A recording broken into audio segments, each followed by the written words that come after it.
ارشد شریف قتل کیس کے لیے F I A fact finding team کے نوٹس پر پاکستان تحریک انصاف کے مرکزی رہنما مراد سعید کا جواب سامنے آ گیا ہے، جس میں انہوں نے فیکٹ فائنڈنگ کمیٹی کے سامنے 10 سوالات رکھ دیے ہیں اور 10 سوالات کے جوابات انہوں نے مانگ لیے ہیں۔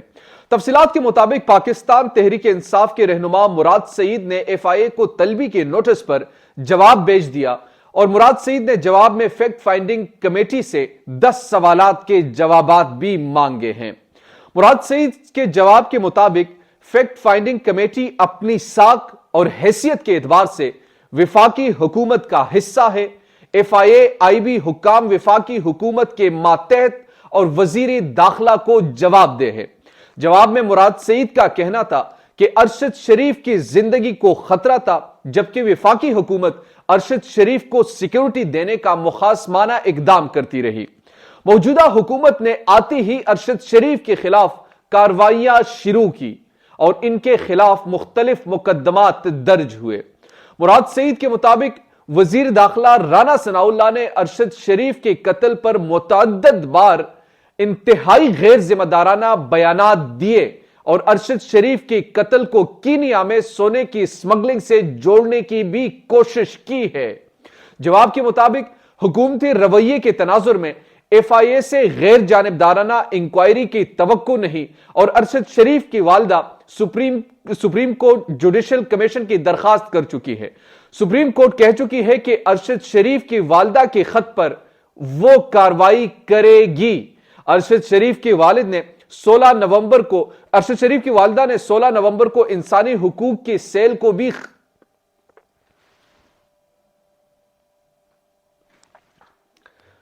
ارشد شریف کی والدہ نے 16 نومبر کو سپریم کورٹ انسانی حقوق سیل کو بھی خط لکھا ہے۔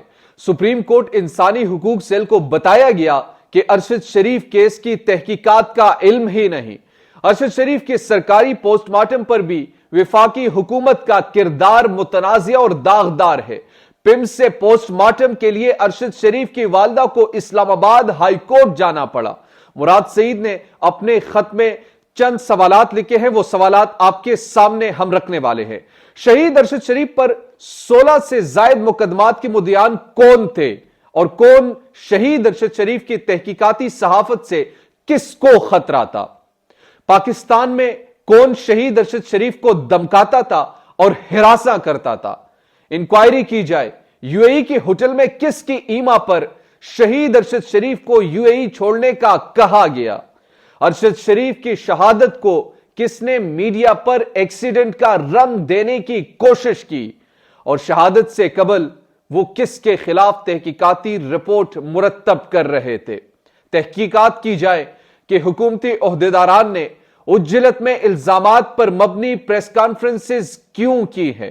یہ مراد سعید کے چند سوالات ہیں، وہی سوال جو ارشد شریف اپنی زندگی میں پوچھتا رہا اور وہی سوال جو ارشد شریف اپنی زندگی میں پوچھتا رہا کہ بتاؤ وہ کون ہے۔ آج مراد سعید بھی یہی پوچھ رہا تھا کہ ارشد شریف پر 16 ایف آئی آر کس نے درج کروائے، وہ کون تھے؟ ارشد شریف کو پاکستان میں کون دمکاتا رہا، وہ کون تھے؟ ارشد شریف کو پاکستان سے نکالنے کے لیے کس نے دباؤ ڈالا، وہ کون تھے؟ اور پاکستان میں ارشد شریف پر 16 مقدمات کس کے کہنے پر بنائے گئے، وہ کون تھے؟ ارشد شریف کی تحقیقاتی صحافت سے خطرہ کس کو تھا، وہ کون تھے؟ اور ارشد شریف کو اپنے لیے سب سے بڑا خطرہ سمجھنے والے وہ کون تھے؟ یہ سوالات ہیں جو آج بھی زندہ ہے۔ آج بھی لوگ یہ سوال کر رہے ہیں، آج بھی لوگ یہ پوچھ رہے ہیں۔ بجائے یہ کہ جوابات لیے جائے، بجائے یہ کہ سنجیدگی سے اس معاملے پر غور کیا جائے، بجائے یہ کہ اس معاملے کو سنجیدگی سے لیا جائے اور بجائے یہ کہ اس معاملے کی صحیح طور پر تحقیقات کی جائے، یہاں پر صرف اور صرف ایک ہی بات کی جا رہی ہے اور وہ بات ہے کہ آخر اس معاملے کو کس طریقے سے نمٹا جائے۔ مراد سعید نے اپنے جواب میں یہ چند سوالات ایف آئی اے کو بھیج دیے ہیں۔ ایف آئی اے نے ارشد شریف قتل کیس میں مراد سعید کے ساتھ ساتھ کچھ اہم شخصیات کی طلبی کی نوٹس کیے اور مراد سعید نے یہ بتایا کہ وفاق کے تحت جو FIA ہے وہ ان کا ماتحت ادارہ ہے. آپ جواب دہ ہے وزیر داخلہ کو, اور وزیر داخلہ کا جو کردار تھا اس پورے ایپیسوڈ میں وہ انتہائی داغدار تھا, وہ انتہائی بے معنی بے تکی قسم کی ان کی پریس کانفرنسز تھی. وہ پریس کانفرنس جو پریشر میں آ کر کی گئی. یہ معاملات تو ایک دن کھل کر آئیں گے, پاکستانی قوم تو جواب لے کر رہے گی, کیونکہ اب نہ 70 کی دہائی ہے, نہ 60 کی دہائی ہے, نہ 90 کی دہائی ہے کہ معاملات کو دبائے جائے, چھپائے جائے, ختم کر دیے جائے, زمیں بوس کر دیے جائے. اب ایسا ممکن نہیں ہے. اب لوگ جواب دینا بھی جانتے ہیں, جواب لینا بھی جانتے ہیں, سوال اٹھانا بھی جانتے ہیں, سوالات کی بوچھاڑ کرنا بھی جانتے ہیں. اب ان میں وہ ڈر نہیں ہے. انسان میں ایک ہی ڈر ہوتا ہے, یاد رکھیے گا, وہ موت کا خوف ہوتا ہے. اور جب موت کا خوف انسان اس چیز کو, اس ڈر کو ختم کر دیتا ہے اپنے دل سے, وہ پھر ایک بے خوف انسان بے خطر بن جاتا ہے. ان کو کس چیز کے پر زیادہ سے زیادہ کیا ہو جائے گا, مر جائیں گے. تبھی تو میں نے اس دن بھی کہا کہ لوگ یہ سوالات اب کریں گے اور اس میں بڑے بڑے لوگ پڑے جائیں گے. یہ میں ابھی آج آپ کو بتا رہا ہوں, شاید وقتی طور پر کچھ لوگوں کو ریلیف ملے, لیکن تاریخ میں ایک قاتل کے طور پر وہ قاتل ضرور سامنے آئے گا. اور وہ قاتل بہت بڑی شخصیت ہے, بہت بڑی شخصیت ہے. ایک دن ضرور سامنے آئے گا اور پھر ہم مثال دیا کریں گے کہ ایک تھا ارشد شریف شہید جو نہ ڈرتا تھا, نہ جھکتا تھا, نہ بکتا تھا, نہ کسی کی آگے جھکا نہ بکا, بلکہ اپنی آواز کو عوام تک پہنچانے کے لیے اس نے اپنی سرزمین چھوڑی, مگر اپنے سینے سے لگایا ہوا جھنڈا ان کے آخری ایام تک ان کے سینے پر لگا رہا.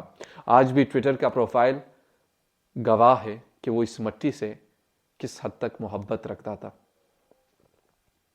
اور ہم کتنے ظالم, خود غرض, بے حس قوم ہے. جانے کے بعد ہم بہت ساری باتیں کرتے ہیں, لیکن جانے سے قبل ہم انسان کو ننگا کر دیتے ہیں, خاموش رہتے ہیں, خاموش تماشائی بنے رہتے ہیں. دیجیے نعمان خان کو اجازت. اللہ نگہبان.